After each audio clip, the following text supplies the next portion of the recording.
Olá, tudo bem? Eu sou o Cretiel e essa é mais uma aula ao vivo aqui, é o Tira Dúvidas número 6, ó.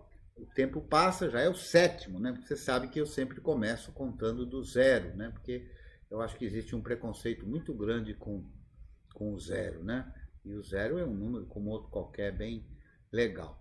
Então hoje a gente está aqui com uma visita habitual, que é o Júlio, que é o Igor, e também com uma visita internacional, diretamente lá de Cabo Verde, que é o David, né? E para quem não sabe, esse nome que eu uso, Cretiel, não é meu nome, mas sim uma palavra do idioma, que é o crioulo de Cabo Verde, falado nas ilhas, no arquipélago de Cabo Verde, né? E o David é de lá e está, inclusive, lá nesse momento, numa cidade chamada Praia, que fica na ilha de Santiago, que é também a capital da República de Cabo Verde, né? Então a gente está aqui, eu tinha separado aqui uns assuntos que eu acho que surgiram lá algumas dúvidas, a gente pode falar um pouquinho deles, ou como sempre, qualquer dúvida aí que se apresente, né? Então eu lembrei de falar alguma coisa sobre partições, sobre o sistema de arquivos e as dúvidas aí em geral. Então, vamos lá, podemos começar. Quem é que tem a primeira dúvida? Como sempre, é o Júlio. Não, o Júlio está dizendo que não tem dúvida hoje. Hoje está sem dúvida. Vamos lá, Igor. Vamos lá, David. Pode fazer a pergunta aí que a gente vê o que a gente apronta.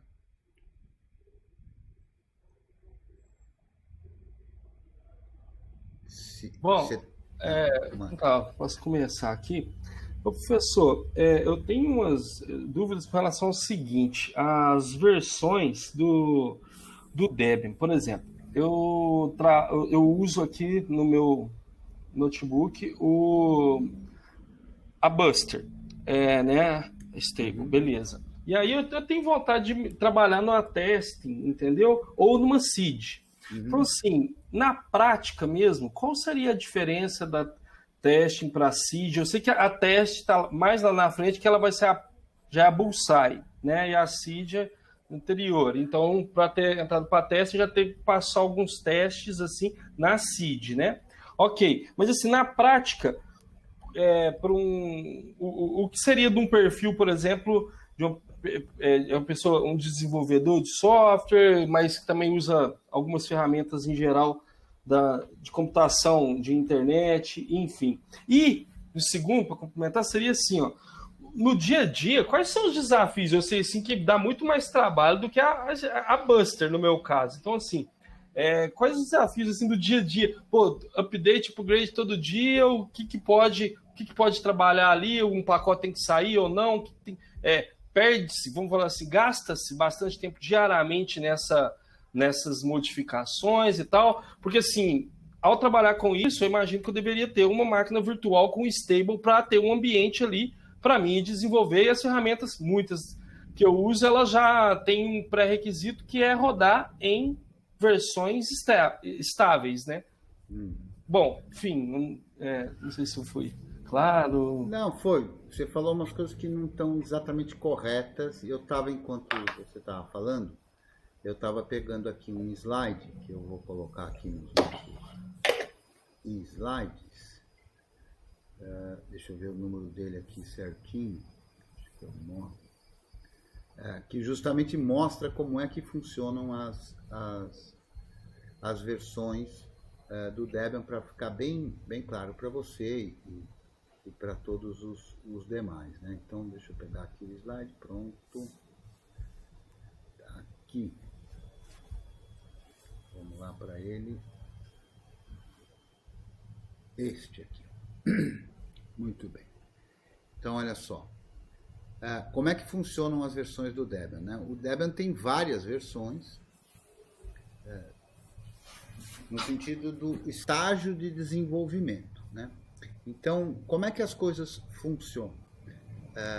A ideia é a seguinte: se alguém quer usar, se alguém vê um pacote, né, por exemplo, uma pessoa que não é desenvolvedor, que não faz a menor ideia de como cuida disso, ela ela usa o Debian e fala, poxa, seria legal se esse programa A tivesse no Debian.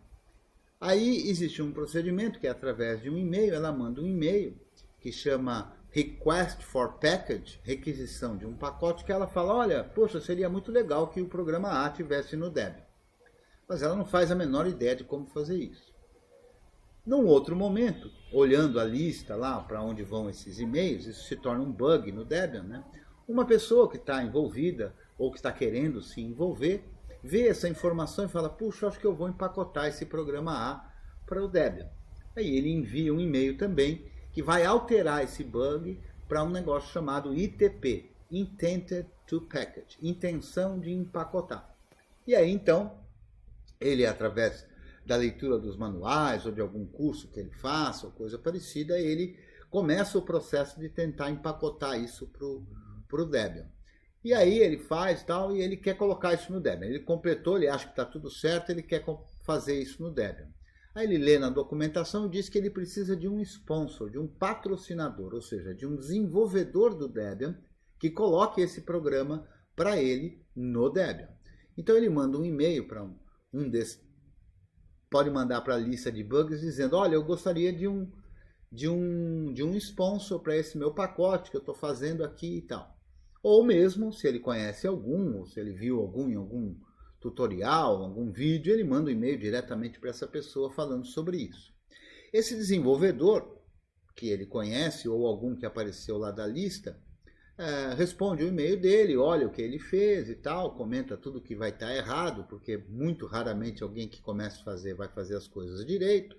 Enfim, e eles ficam lá trabalhando junto até que o pacote fique do jeito que o Debian considera adequado, seguindo todas as políticas do Debian, de como é que deve ser o empacotamento, se o software respeita a Debian Free Software Guidelines, quer dizer, a forma que o Debian considera software livre, toda essa coisa, está tudo pronto, está tudo jóia.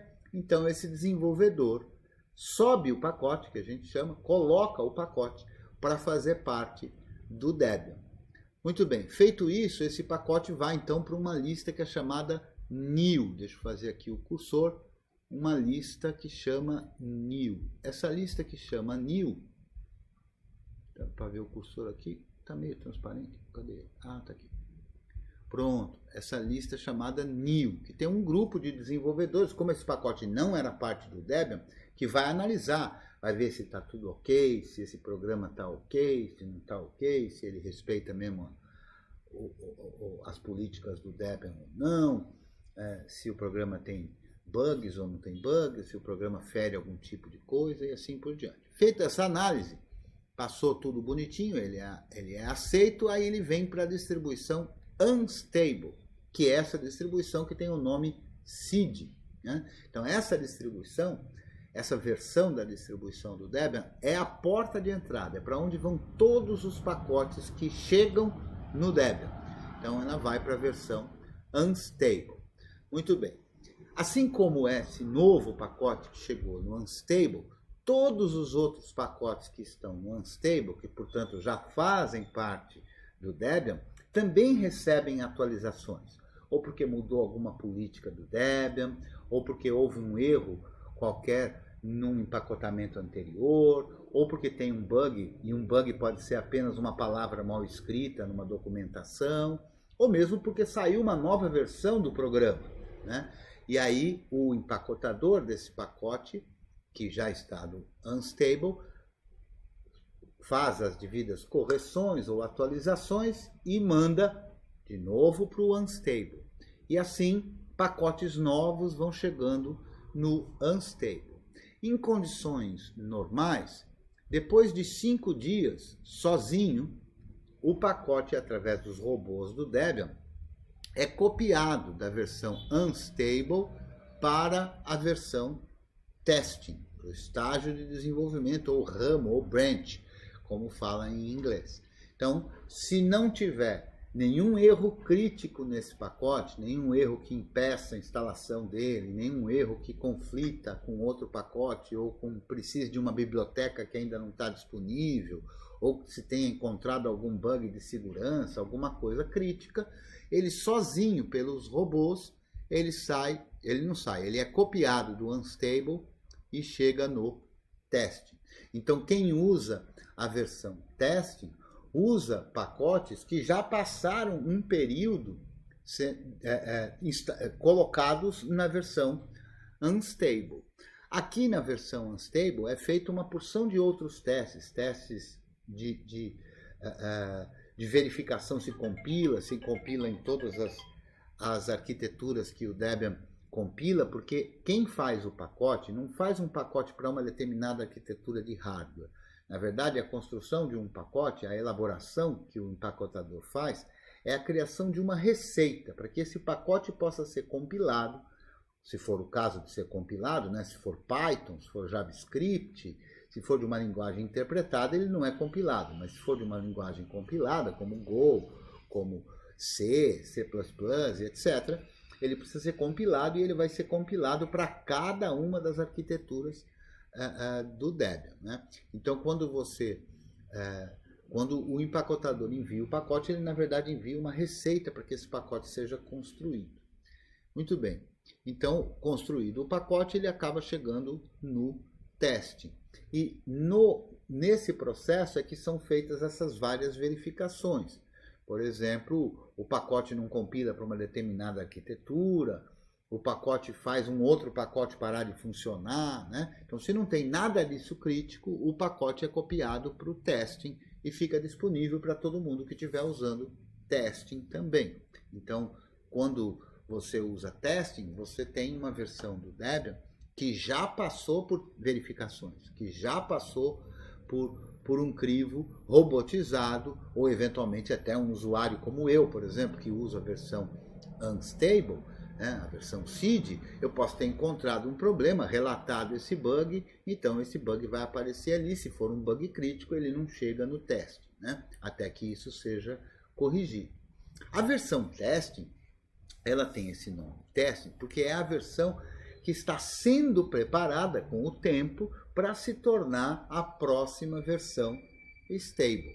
Isso tem durado, esse processo, algo em torno de 2 anos. Então, um conjunto de pacotes vão fazendo esse caminho, vão saindo da unstable, novos pacotes vão chegando pela 1000, versões novas dos programas e dos pacotes vão chegando na unstable, passado um tempo elas vão para testing, né? E assim elas vão ficando ali e tal, até que chega um momento em que se congela a versão testing, ou seja, tem vários níveis esse congelamento, mas num dado momento tem um tipo de congelamento que os desenvolvedores são instruídos, orientados a só enviar correções de bugs, correções de problemas. Há um outro momento de congelamento que congela mesmo, não entra nada novo, né? Nada, pacote nenhum diferente, a não ser que seja por algum problema que vá impedir a migração, que vai impedir esse pacote se tornar parte da distribuição stable. Passado esse procedimento, né, aí essa versão testing se torna a versão stable. A versão stable se torna uma outra que chama old stable. E nesse momento a versão que era unstable se torna a nova testing. Então, na verdade, foi uma mudança de ponteiro, né? O que era testing agora virou estável, o que era estável virou estável antigo, old stable, e o unstable virou a nova testing. Então, nesse primeiro momento, o unstable e a testing estão idênticas. Aí o que acontece? Novos pacotes vão chegando na unstable, a cada 5 dias vão indo para teste, e assim isso vai se repetindo, vem se repetindo desde que esse sistema foi implementado, já há uma porção de anos, né? Existe um outro espaço chamado experimental, que não é uma versão completa, onde normalmente os desenvolvedores querem fazer algum experimento, por isso ela tem esse nome, e eles enviam um pacote para esse ramo do desenvolvimento que é o experimental. E eles vão morrer aí até que um dos desenvolvedores desse pacote leve ele da experimental para unstable. Então, normalmente aqui se faz algum teste, alguma coisa que você vai quebrar ou não e tal. E aí, a partir daí, a hora que o desenvolvedor achar que está adequado, então não tem um processo automatizado, o pacote pode ser levado para o unstable, e aí ele entra no unstable e todo esse processo acontece, né? Existe uma outra questão que diz respeito aos pacotes novos, que são correções de bugs ou de bugs de segurança que mesmo os pacotes que estão na versão estável recebem essas atualizações de segurança e de correção de bugs, sempre mantendo os softwares exatamente na mesma versão que estava, né? Então o programa A está na versão 1.2.2, ele vai continuar na versão 1.2.2 no Debian Stable em toda a vida do Debian Stable. Mas o primeiro pacote da versão 1.2.2 foi a 1.2.2.1. O segundo é 1.2.2.2. Terceiro, 1.2, traço 2, traço 3, traço 4 e assim por diante. Então, as correções que eventualmente tenham de bugs ou de vulnerabilidades, correções de segurança, vão entrando aqui no stable.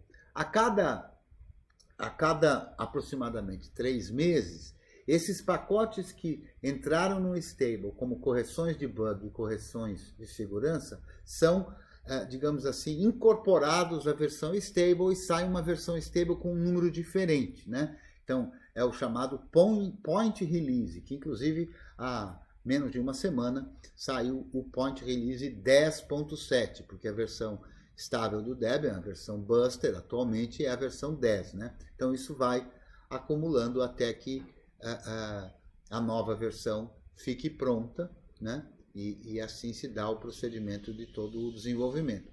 Então, nos servidores, nos desktops corporativos, o que o projeto Debian recomenda é o uso da versão stable, né? O Linux Mint, a distribuição GNU Linux chamada Linux Mint ou Ubuntu, a Ubuntu, por exemplo, sai aqui da versão Unstable. Então, dentro do desenvolvimento do Ubuntu, busca todos os pacotes que estão na Unstable, faz as alterações que eles fazem, seja retirando alguns pacotes que não vão fazer parte do Ubuntu, seja colocando alguns outros que não fazem parte do Debian, seja fazendo alguma alteração, customização em algum pacote que está, e é assim que faz o projeto de desenvolvimento da Canonical do Ubuntu. O Linux Mint eu não tenho certeza se ele vem também da Unstable ou se ele vem da Testing, mas é a mesma coisa. Isso que é, na verdade, uma distribuição derivada, né? Não é um fork, não é uma divisão. Portanto, todas essas distribuições derivadas, e há uma centena delas, sem exagero, há uma centena dessas distribuições, elas se aproveitam, né, do desenvolvimento que acontece no Debian, né? Então, uma coisa que irrita muito quem curte e conhece o Debian é aquela coisa, o Debian tem pacotes antigos. Não, o Debian não tem pacotes antigos. O ramo de desenvolvimento stable, porque essa é a finalidade dele, mantém os pacotes na sua versão estável, portanto não fica trocando toda hora, né? Porque cada programa novo pode representar algumas funcionalidades novas, mas também pode representar problemas novos, né? Então, para que a gente possa ter um sistema que seja a rocha que o Debian é, para ser usado em missões críticas, né? Para ser usado na Estação Espacial Internacional, para ser usado em servidores, em coisas desse tipo, né? De trabalhos críticos, né? Nada melhor do que uma versão que já foi amplamente testada, sobre a qual tem um cuidado muito grande de correções de bug e de segurança, como é o caso da versão stable. Para um desktop, por exemplo, de um usuário que não seja muito iniciante, eu, pessoalmente, considero que a versão testing é mais adequada, justamente porque um usuário de desktop costuma querer, ou muitas vezes quer, nem todos, né? O meu amigo Leandro Ramos, por exemplo, prefere normalmente usar a versão stable. Então vai muito do perfil do usuário, né? Eu uso a Unstable e adoro essa história de ter que ficar atualizando toda hora, todo dia, né? E outras pessoas não gostam disso, não tem o melhor, tem o mais adequado, né? Mas é injusto alguém comparar o Linux Mint ou o Pop! OS ou o Ubuntu com o Debian Stable, especialmente nesta época agora, porque a gente está no final de 2020 e a nova versão do Debian, que receberá o nome de Bullseye, que é a que está no estágio de testing, né, vai se tornar estável aproximadamente em meados do ano que vem. Portanto, já faz 1 ano e meio que a versão Buster foi considerada estável. Portanto, é claro que em 1 ano e meio, novas versões dos programas surgiram. Então, aí se vê uma certa defasagem. Existe ainda uma coisa que aqui eu não estou vendo no meu gráfico, que é um ramo do desenvolvimento que chama-se backports. O que é o backports? Alguns programas, como navegador de web e outros programas, podem receber uma versão preparada para funcionar no stable, de um pacote que está no testing. Então, por exemplo, tem lá um programa, às vezes muito usado, ou que algumas pessoas têm uma necessidade, por exemplo, o YouTube DL. O YouTube DL, que é aquele software que serve para fazer download de diversas plataformas de stream, não só o YouTube, mas são milhares, inclusive, justamente porque esses serviços de stream às vezes mudam, né, o jeitão de funcionar, o programa deixa de funcionar, né? Então, o que acontece? A versão que está no testing, por exemplo, do YouTube DL, o mantenedor, se assim ele desejar, ele cria uma versão que é a versão nova do programa, mas preparada para funcionar no ambiente do stable. A isso a gente dá o nome de backports. Então, se alguém usa stable e precisa de versões um pouco mais recentes de alguns programas, ele pode usar o repositório do backports e, tanto ele queira, né, ele busca esse pacote do backports e instala uma versão mais recente do programa. Então, em rápidas palavras aí, não tão rápidas, né, mas essa é a história do desenvolvimento do Debian e como é que o processo funciona. Ficou com dúvida nisso, Igor? Não, professor, obrigado. Foi esclarecedor. Ó, segundo o nosso... Você me gerou outras dúvidas, mas não nesse... Então não pergunta. Resposta, mas... Então pergunta. O David aqui tá comentando aqui no chat que o Linux, que ele pensa que o Linux Mint se baseia na versão estável do Debian. Eu não tenho certeza disso não. Acho que a gente precisa pesquisar um pouco com mais cuidado. Mas eu acho que é da versão testing ou da versão seed. Daqui a pouco a gente eu também não tenho certeza, não. Eu só procuraria. O Mint, ele não é derivado do Ubuntu, que por sua vez é do Debian. Se o Ubuntu pega da Unstable. Eu acho que no Mint tem duas versões, né? Tem aquela LMDE, né? Que é Linux Mint Debian Edition, né? Então o Mint tem uma versão que é derivada do Debian e tem uma versão que acho que é derivada do Ubuntu. Acho que... para mim o Mint era... Eu não sabia dessa DE, não.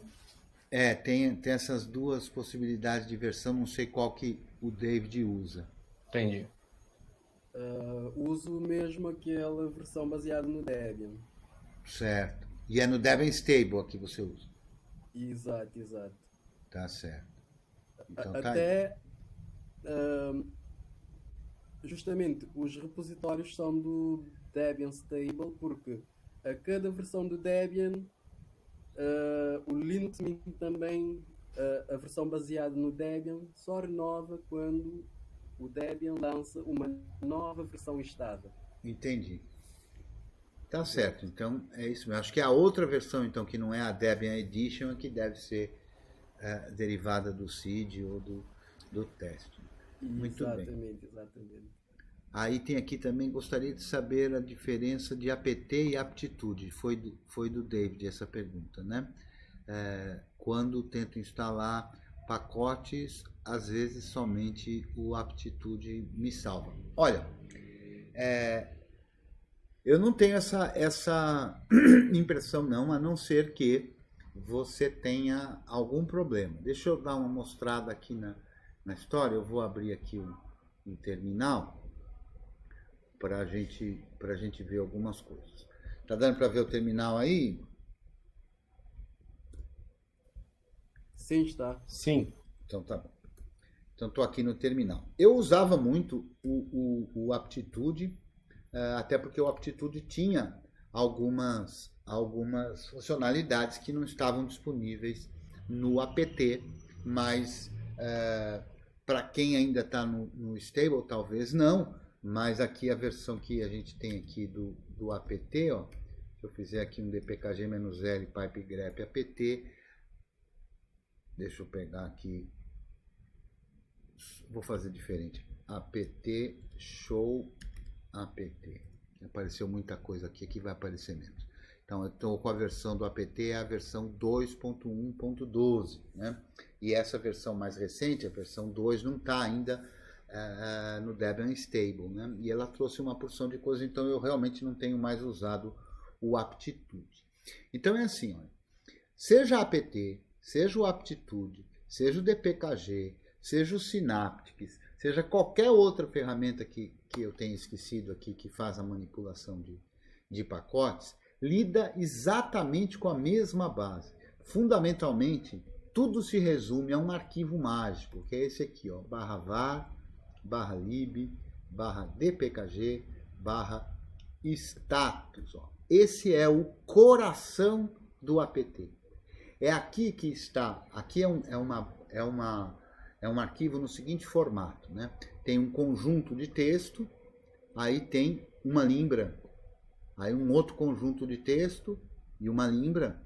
Cada conjunto de textos se refere a um pacote, com todas as informações daquele pacote. Então, aqui é o pacote A2PS, aí tem as informações desse pacote, desde de quem ele depende, se ele está instalado ou não, a prioridade, a seção, o tamanho, o mantenedor, a versão, as dependências, a descrição, né?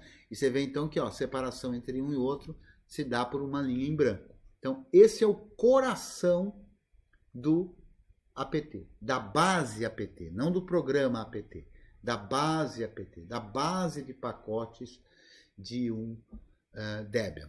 Se a gente roda apt update, a gente atualiza uma outra lista, que é a lista dos pacotes que estão nos repositórios que a gente tem configurado na nossa máquina. Então, quando a gente roda um apt update ou um aptitude update, o resultado é exatamente o mesmo, o procedimento é feito por programa diferente, mas o que é feito é exatamente a mesma coisa.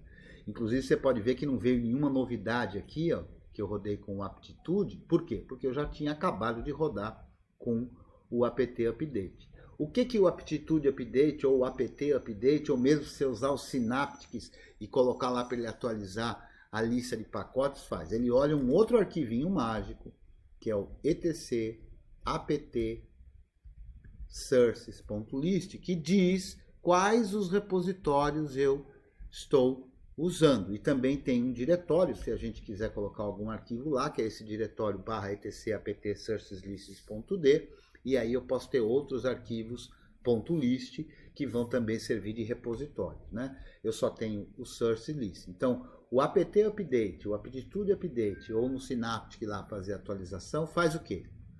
Essa ferramenta busca nesse arquivo quais os repositórios usar, acessa os repositórios e baixa deles uns arquivos que estão aqui em /var, /lib, /dpkg, não, tá me faltando aqui onde tá, vamos procurar.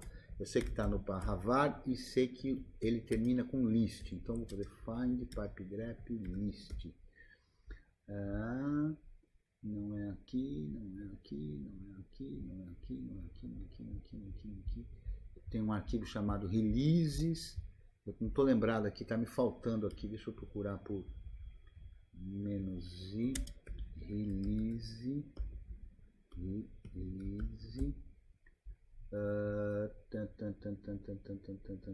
tá aqui. Então, dentro do diretório /lib, /apt, /lib, não, /var, /lib, /apt, lists, a gente tem aqui uma lista. Essa lista é justamente, você vê que aqui o nome das coisas que estão aqui é justamente dos repositórios que eu tenho configurado lá. Então, se eu olhar esse arquivo aqui, ó, o que é esse arquivo? Ele é muito parecido com aquele status. Mas o que é que ele tem? Ele tem uma lista completa também dessa mesma forma. Um conjunto de texto com as características do pacote separados por uma linha em branco. Só que o que é que tem aqui? Aqui tem a lista completa de todos os pacotes que estão nos repositórios respectivos que a gente usou para configurar. Então, todas as ferramentas do apt usam esse mesmo arquivo. Quando eu faço agora aqui, ó, apt upgrade, ou faça aptitude upgrade, qual é o procedimento que vai ser feito? O procedimento que vai ser feito é que a ferramenta vai comparar aquele status, ou seja, os pacotes e as respectivas versões que eu tenho instalado, com essa lista que foi baixada do repositório, para saber se eu tenho algum pacote instalado que possui uma versão mais recente. Feito isso, ele me apresenta, e aqui nesse exemplo tem o apt, apt-utils, dash, etc., que são pacotes na minha versão seed aqui, para os quais tem atualização. Eu rodei aptitude upgrade. Se eu rodar apt upgrade, eu vou ter exatamente o mesmo resultado. Os mesmos programas que tem para ser atualizados apareceram numa e apareceram na outra. Por quê? A minha instalação está ok. Quando a gente tem algum problema de algum pacote que... Se você usa a versão estável e apenas os repositórios do Debian, eu nunca ouvi falar de ter esse tipo de problema, você não vai ter esse tipo de problema. Mas se você usa a versão testing, em alguns momentos isso pode acontecer. Se você usa a versão seed, em alguns momentos isso pode acontecer. Que é o quê? É um dos pacotes, por exemplo, o pacote dash para ser atualizado precisa de um outro, que também precisa ser atualizado, mas esse outro ainda não está preparado, ainda não está no repositório. Então vai acontecer de eu não poder atualizar o dash, né? E assim outras circunstâncias relativas à dependência. E aí sim a gente pode ver uma diferença. A metodologia usada para resolver esse conjunto de interdependências por padrão usada pelo apt upgrade é ligeiramente diferente da metodologia para resolver essas interdependências usadas por padrão pelo aptitude upgrade. Então aí pode ser que você veja alguma diferença. Quando a gente instala um pacote usando o apt ou usando o aptitude, a instalação em si do pacote vai proporcionar a mesma coisa. O pacote vai ser instalado, portanto pode ser instalado por uma ferramenta, removido por outra ferramenta, reinstalado por outra ferramenta e assim por diante, né? O que acontece muitas vezes é que tanto o apt quanto o aptitude, eles têm configurações padrões, né? E a gente pode ver aqui um pacote, vamos ver um pacote qualquer aqui, eu vou ver o pacote dash, que é esse que está para atualizar, com apt show, ou também poderia ver com aptitude show e o nome do pacote, que você vai ver que é a mesma coisa. Às vezes aparece um pouco mais ou um pouco menos de informação, dependendo de quem seja a ferramenta, né? Esse pacote, ó, ele depende desses outros, com essas respectivas versões, ele pré-depende desse aqui, mas nesse caso esse pacote não sugere nenhum outro e nem recomenda nenhum outro. Vamos pegar um outro pacote que esse não foi um bom exemplo. Eu vou pegar aqui um pacote como, por exemplo, o Chromium, que atualizou hoje aqui para mim, inclusive. Vamos ver as informações dele, ó. Nesse caso, o Chromium, o mantenedor, esse aqui, ele depende de uma porção de outros pacotes, estão aqui, ó, todos esses pacotes que ele depende, mas ele recomenda esse outro pacote e ele sugere esses outros pacotes. Então, o que acontece? Em algumas circunstâncias de algumas instalações, as configurações padrão do apt e do aptitude são diferentes. Então, eventualmente, instalar um pacote por apt install pode, por exemplo, se o seu apt estiver configurado para também instalar os pacotes sugeridos, uma quantidade diferente de pacotes vai ser instalado se você, ao contrário, usar o aptitude install, desde que a configuração dele não esteja falando para também instalar os pacotes sugeridos. Então, depende muito mais da configuração de como está essa ferramenta do que da ferramenta em si, né?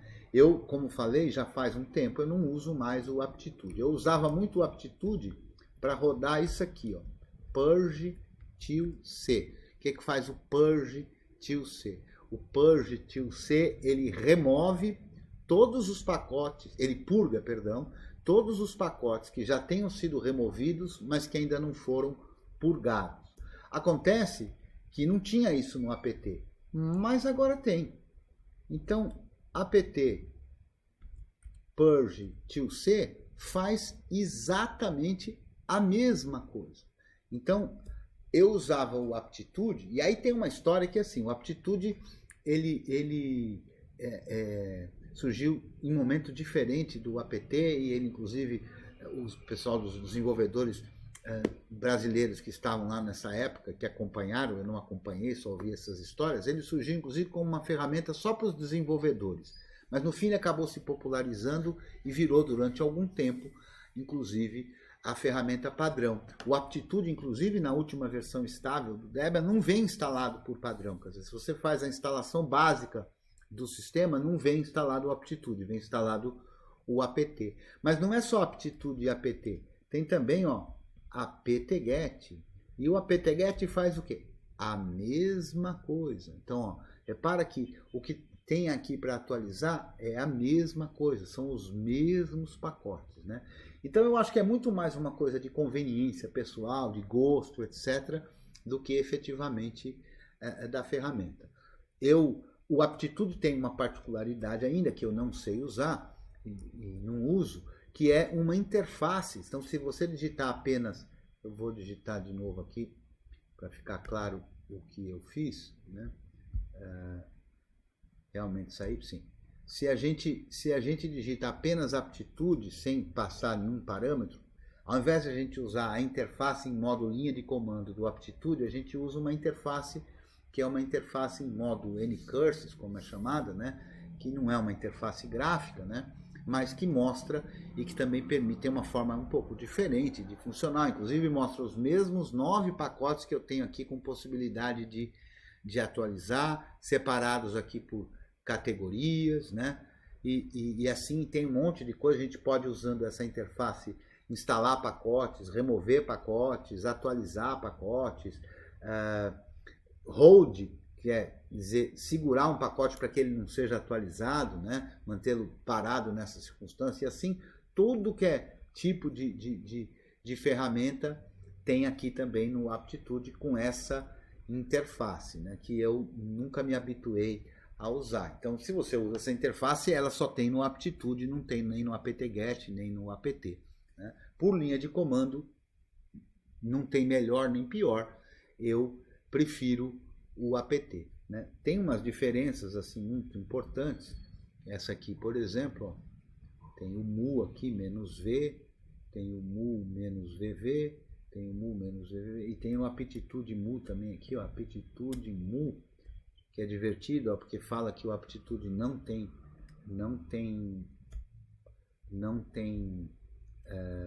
aí você põe com menos V aqui, ó, o Aptitude não tem ovos de Páscoa, então você roda Aptitude mu, ele diz que não tem ovos de Páscoa. Se você rodar com menos V, ele diz, ó, realmente não tem ovos de Páscoa. Se você botar um outro V, ele fala, eu já disse que não existem ovos de Páscoa nesse programa. Se você botar mais, menos V, ele para com isso. Se você botar mais um menos V, ele fala, ok. Se eu lhe der um ovo de Páscoa, você vai embora. Se eu botar mais um menos V, aí ele solta aí esse troço aí como tudo bem, você ganhou, vem aí um ovo de Páscoa. Brincadeiras à parte, essa é uma diferença fundamental aí. Enquanto isso, vamos aproveitar, vamos fazer um upgrade aqui. Ficou claro? Ou aumentaram as dúvidas? Não, explicação magnífica. Muitíssimo obrigado. Essas que são as tais diferenças aí, né? Para a gente lidar com elas.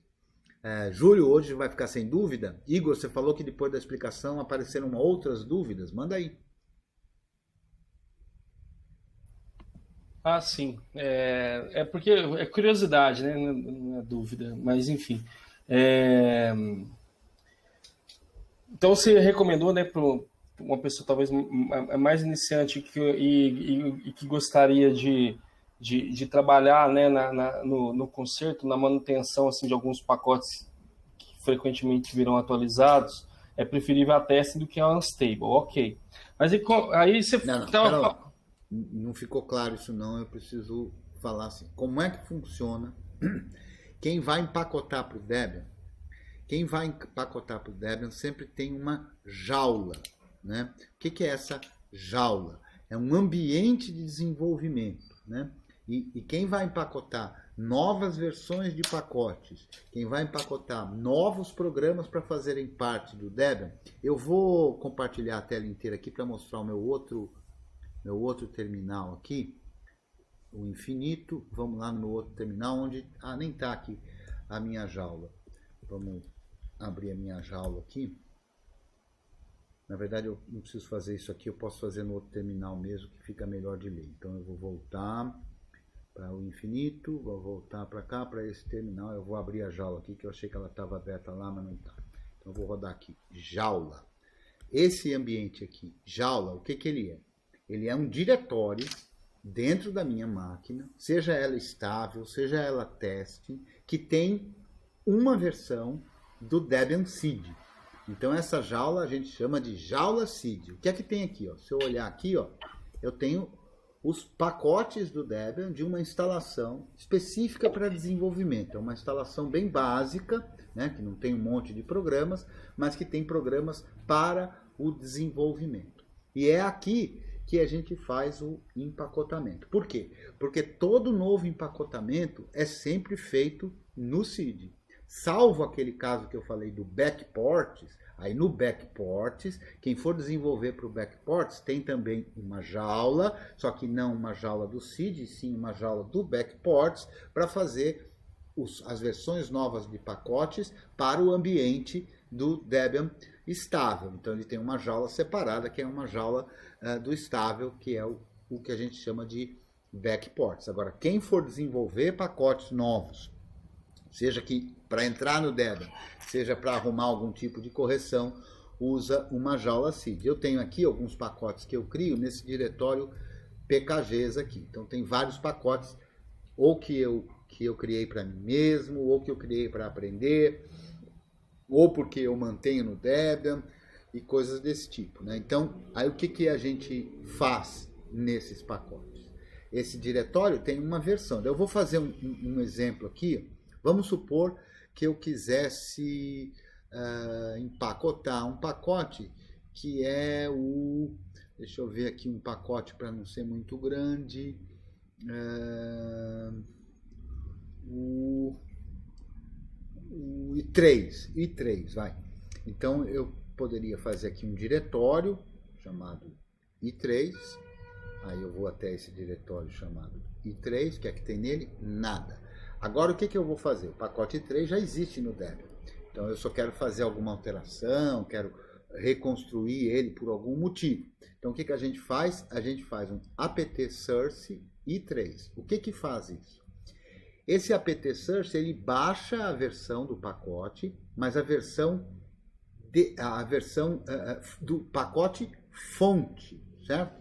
Não é o pacote para ser instalado na minha máquina, não é o pacote para rodar. Então agora a gente vê, ó, que vieram vários arquivos aqui. Ó. Foi feito um diretório do i3, que é uma cópia desse cara aqui, que é esse que tem o nome orig. É um arquivo tar, compactado, empacotado, que tem a versão upstream, que a gente chama, ou seja, que tem a versão que o desenvolvedor do i3 faz. Aí aqui nesse diretório a gente tem duas coisas, a versão do upstream e nesse outro arquivo aqui, ó, a gente tem a versão empacotada das coisas que o Debian colocou nesse pacote, que foram parar nesse diretório chamado Debian. Então, dentro do i3 que eu criei, a instalação do pacote source criou um arquivo, um diretório chamado i3 e a respectiva versão, e dentro dele tem um diretório chamado Debian. É aqui que estão as informações do empacotamento do Debian.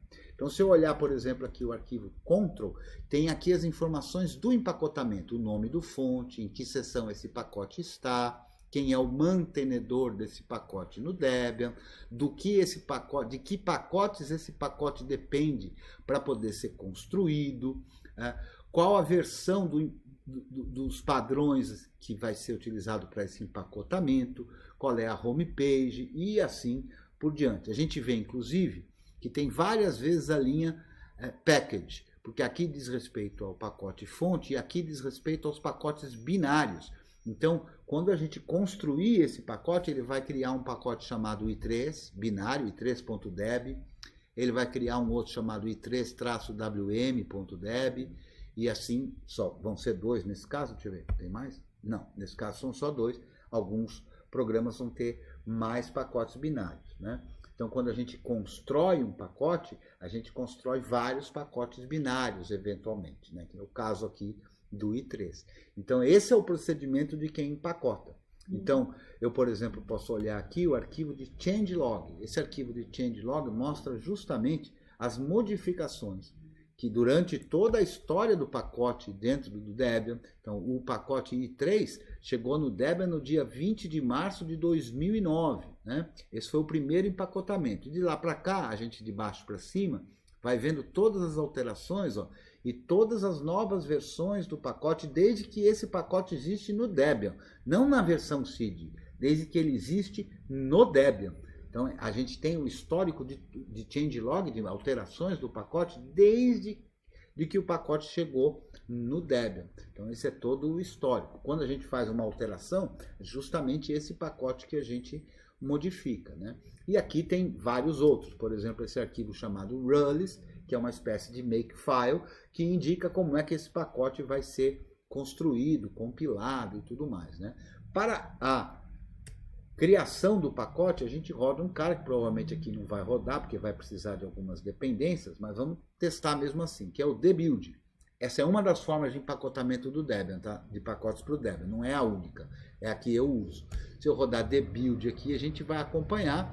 Se ele começar, não começou o empacotamento, porque ele diz, olha, para você empacotar, você precisa, esse pacote, para você construir esse pacote, precisa de todas essas versões aqui, de bibliotecas para poder fazer a construção desse pacote. Eu vou pegar um outro pacote mais simples que eu já tenho aqui, que eu sei que eu já tenho as dependências. Eu não quero instalar outras dependências aqui agora nesse momento, né? Mas vamos ver aqui um PKG, o do YouTube, por exemplo, PKG YouTube DL. Então aqui tem várias versões, essa não é a última aqui, né? Mas é a última que eu tenho aqui. Poderia baixar a última, não vou fazer isso agora. E eu posso então, vou voltar para ficar naquele mesmo passo, eu vou rodar o dbuild para construir o pacote. Eu estou no lugar certo? Deixa eu ver aqui. Não, estou no lugar errado. Deixa eu pegar esse cara aqui. É esse cara aqui. Então vamos lá. Aqui. Pronto, vamos lá. Dbuild.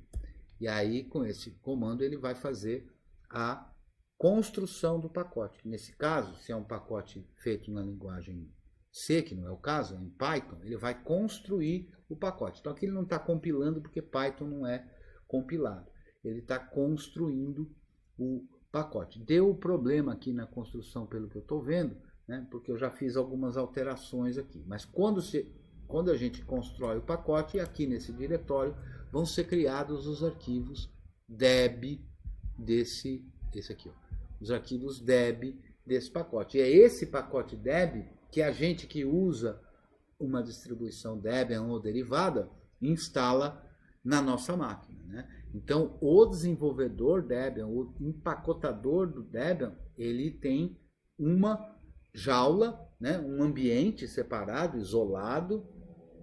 Tem várias formas de fazer isso, mas ele tem um ambiente separado, isolado, só para o desenvolvimento, para não fazer com que aquela coisa funcione na máquina dele, mas não funciona onde tem que funcionar, que são nos robôs do Debian, que são os servidores que têm estritamente o que é preciso justamente para poder fazer parte da instalação de qualquer pessoa. Sacou como é que é o processo? Bacana, professor, legal. Show de bola.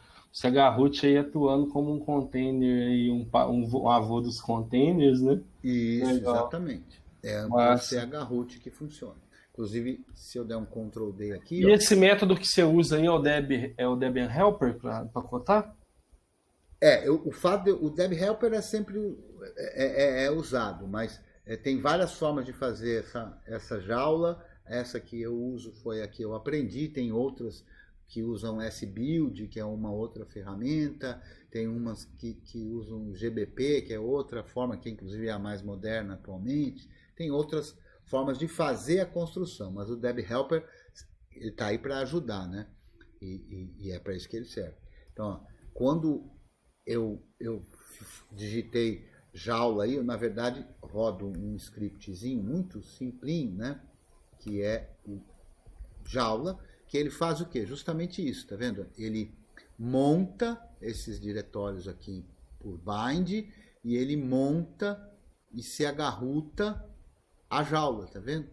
E a partir daí eu tenho esse ambiente como se fosse uma instalação nova de Debian, e é a partir daí é que a gente faz o empacotamento, seja baixando os fontes, né? Então você repara que eu tenho um diretório aqui que está em barra mídia, Creteu, não, barra mídia, Creteu não, barra home, e tem aqui, ó, jaula seed.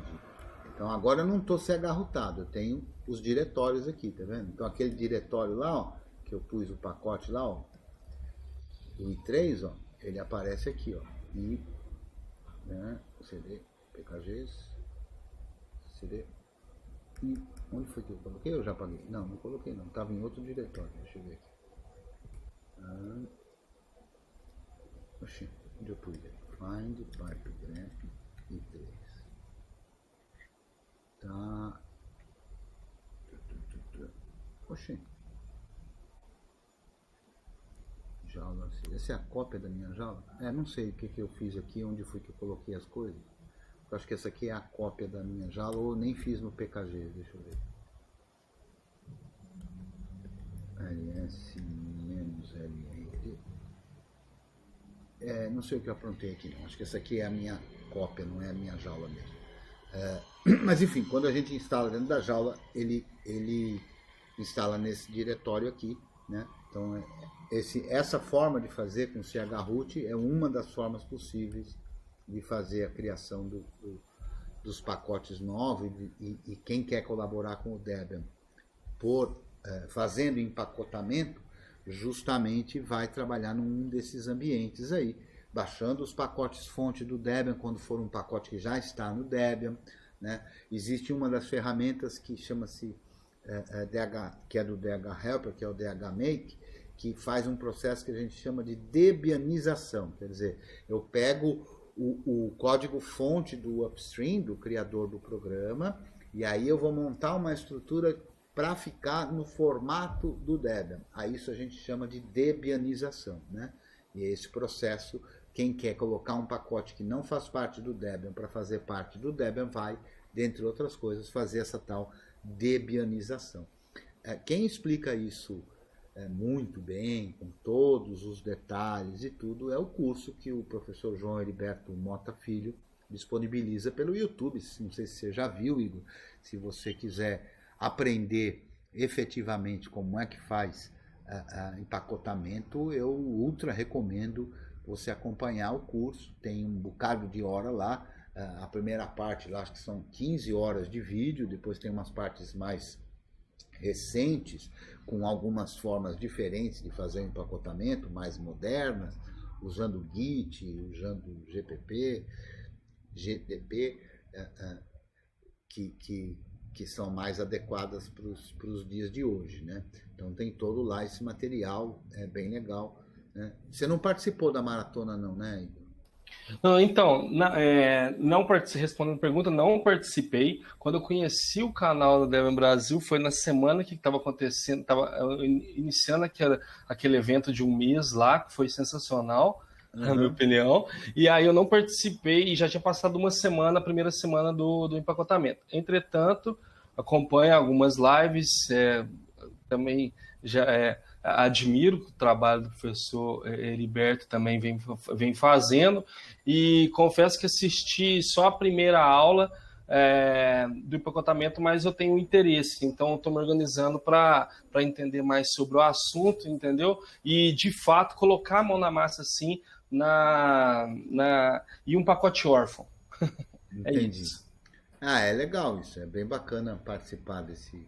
Eu não tenho tido, confesso que eu não tenho tido tempo para me dedicar quanto que eu gostaria nisso para continuar o processo todo de colaboração nesse sentido com o Debian. A minha colaboração com o Debian fica sendo um pouco diferente, né? Mas eu pretendo retomar, sim. É muito bacana isso, cara. É muito legal a gente poder fazer parte do projeto, colaborar com o projeto. Fora o fato, por exemplo, se a gente rodar aqui, por exemplo, ó, vou dar um exemplo aqui para lembrar do meu amigo Turicas, que é o criador desse programa chamado Rose, né?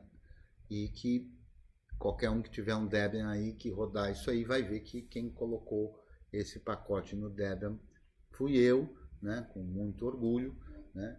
E, enfim, eu até não tenho cuidado muito desse pacote, quem está cuidando dele é o terceiro, né? Mas enfim, eu tenho alguns pacotes lá no Debian. Esse em particular me orgulha muito porque fui eu que coloquei ele no Debian, fiz todo o processo de debianização e tudo, né?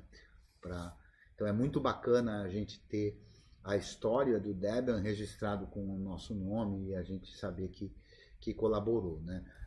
Eu acho sensacional, concordo. Sei que o projeto existe em várias vertentes que aceitam colaborações, mas o caso do empacotamento, pelo pouco que eu conheço até o momento, estou buscando trocar ideia com o pessoal, inclusive no grupo daqui de Minas, do Debian, que o pessoal está começando a criar e tal, participando das lives, é um assunto que me interessa, então vamos ver. Ah, legal. É um trabalho muito bacana, exige, é claro, dedicação, não é uma coisa, digamos assim, fácil, não é uma coisa difícil, inalcançável, não precisa ser programador, o Heriberto sempre fala isso, e ele não é programador, ele sempre fala isso, mas exige sim dedicação, exige muito cuidado, exige muito carinho, sabe? Porque de fato é uma forma de carinho essa, de você tratar a sua distribuição predileta e poder colaborar com ela com carinho, sabe? E sabendo que aquilo que você faz, que às vezes é pouquinho, para alguns é bastante, mas que esse pouquinho, mais esse pouquinho, mais esse pouquinho é que forma a grandiosidade do Debian durante todos esses anos e tudo, né? E, Com inclusive, certeza, construir a nossa colaboração buscando a excelência, né? Para exatamente, somar. Isso aí. é isso aí. Inclusive, se o David rodar lá na máquina dele o mesmo comando que eu rodei aqui, ele vai ver também o Rose, também o meu nome lá. Por quê? Porque sai do Debian e vai para todas as distribuições derivadas. Então, quem colabora com o Debian, no fim das contas, não colabora só com o Debian. Colabora com o Debian, mas acaba por colaborar com todas as distribuições derivadas do Debian para onde o pacote vai, né? E aí, David, muita coisa na sua cabeça ou tá tranquilo? David, me escuta? Sim, sim. Não, estou tranquilo. Até estou aqui a tentar fazer o comando e estou a ver exatamente o nome do professor aqui, a.k.a. Creteu. Isto é muito E... interessante, não é? Inclusive você me dá uma oportunidade, a gente já falou um pouquinho disso, mas eu não falei aqui gravando, né? Hoje a gente está recebendo aqui na nossa aula o David.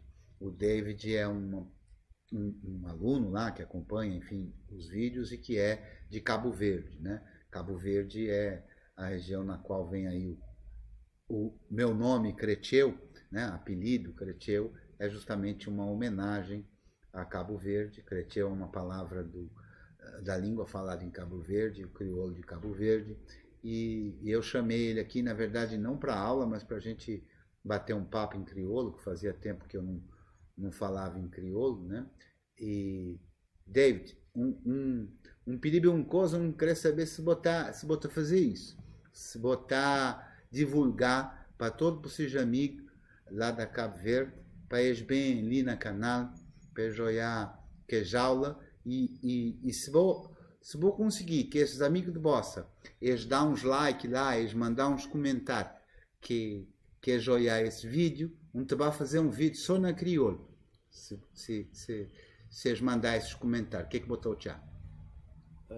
Dá-te ideia bastante interessante e já não sabemos fazer ainda hoje antes de um bem dormir, então continua a checa mais pessoas para divulgar o canal. Tá certo. Se me tinha falado antes, está num bootcamp e pessoal de certeza que te gosta das ideias, de acompanhar um canal que te fala de Linux e sobretudo de Debian, né? Que eu sou Linux, né? Linux é só o kernel, não é? Exato, Mas exato, exato. legal. Então, essa língua aqui que o David falou e que eu arranhei aqui é um pouco diferente da que ele fala da que eu falo, porque eu falo de ou tento falar, né, mais ou menos, né, de um conjunto Variante. de ilhas, né, que são as ilhas de Barlavento, e ele fala uma outra vertente do mesmo idioma, ligeiramente diferente, que é das ilhas de Sotavento, né? Mas é tudo Cabo Verde, né, David? Exato. É como se fosse assim, temos o português de Portugal e o português do Brasil. Exato. Basicamente é a mesma coisa, só que com pronunciação um bocadinho diferente, dependendo Isso, do país, não é? Neste exato. caso, ilha. Das ilhas, né? Exato, exato. É muito bacana. Essa cultura de Cabo Verde é muito rica. Eu gosto demais, né? Minha dor na cachupa e na roscatum, que faz parte, inclusive, da dieta aqui de casa, né? Exato. Cachupa é mais difícil para a gente fazer aqui, mas a roscatum é um negócio que virou comida da casa e sempre lembrando aí de Cabo Verde, das músicas. Eu acompanho ainda até hoje um monte de música, né? De Bana, de Hildo Lobo, Cesária Évora e tantos outros, né? Tantos outros E aí. já agora, na crioulo, depois de ter olhado o nome Creteu, me fica com sensação que o professor tem algum ou pai ou mãe, mas podia ser cabo-verdiano, fama de. Só se for no mundo da transcendência, viu, David? Eu não tenho casualmente, não tenho nenhum parente nem nada disso. Eu conheci mesmo E, pessoas lá em 1983, me apaixonei pela língua, pela cultura, pelas pessoas, né, pelo exato, espírito. Talvez exato. esse mesmo estilo de espírito, assim, da alegria, e tantas outras coisas assim. Pode ser que eu tenha um pouquinho disso e talvez por isso que eu tenha tido essa Ah, afinidade toda, né? Alguma dúvida, David? bom, era sobre APT e aptitude. Fiquei mesmo esclarecido, gostei da resposta. Bom, de momento não tenho assim mais dúvidas, mas talvez numa próxima oportunidade Isso. A gente eu. está aqui. É claro que acho que a semana que vem a gente ainda está aqui de novo.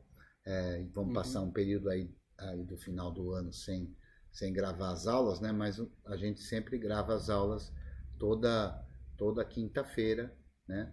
No horário aqui de Brasília, né? Às 19 horas, né? Então, às 21 horas aí em Cabo Verde, né? A gente grava a aula através aí dessa videoconferência livre, que é o meet.git.si uhum. curso GNU. Então eu convido a todos. Você não precisa ir embora, David. Eu vou, já deu aqui 1 hora e para lá.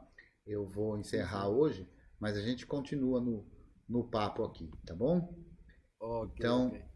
eu quero dizer para todo mundo aí que se estiver gostando, dá o seu joinha, apoia o canal, compartilha. Se você quiser fazer uma colaboração financeira, a gente agradece. Tem aí os QR Codes também na descrição desse vídeo. Não fica com dúvida, faz como o pessoal que tem vindo aqui para a aula ao vivo, ou mesmo pelo grupo, ou mesmo ainda lá pelo YouTube, né? Tá com dúvida? Manda sua dúvida. Se quiser um acompanhamento mais de próximo, participando do nosso grupo, que não tem só eu lá para responder, mas todo mundo que está no grupo pode responder, perguntar, né? Um grupo que colabora uns com os outros, né? E esse grupo no Telegram é o t.me/curso GNU. Eu quero agradecer a presença de todos e todas que puderam hoje comparecer para a aula ao vivo, reiterar, né, que a gente teve uma presença bacana, ilustre, do David aqui de Cabo Verde, mais o pessoal de sempre, o Júlio, o Igor, né, e dizer que a gente está sempre aí. Agradecer a presença, a participação de quem está nos assistindo aí depois pelo YouTube ou pelos outros locais onde a gente distribui o vídeo, e dizer que semana que vem está aí, a gente, se tudo der certo, está aí de novo. Muito obrigado e até a próxima aula. Até lá.